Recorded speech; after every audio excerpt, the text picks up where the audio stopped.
It's funny with community because you think at first, well, I mean, it's just a table, you know, or it's just a porch, or it's just patio, or I just made chili. You know, none of it's fancy.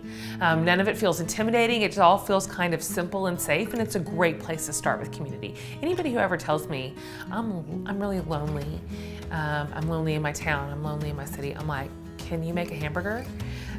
Then you can invite somebody over and get started.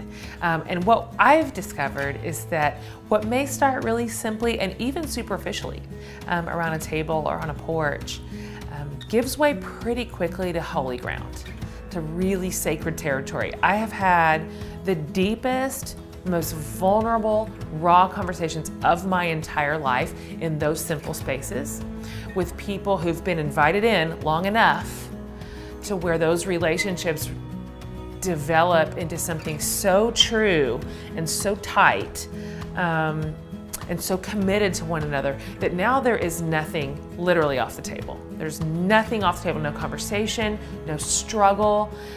My friends know my very worst moments. They know the worst parts of me, they know the best parts of me, and I them.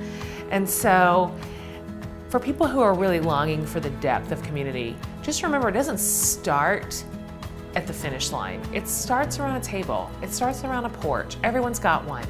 And you can just begin with the easiest of things. You can talk about trash TV.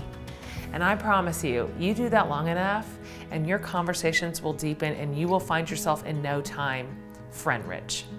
For the love of our souls, let's make sure that we are making the time and the space for real community, because I promise the risk is worth the reward.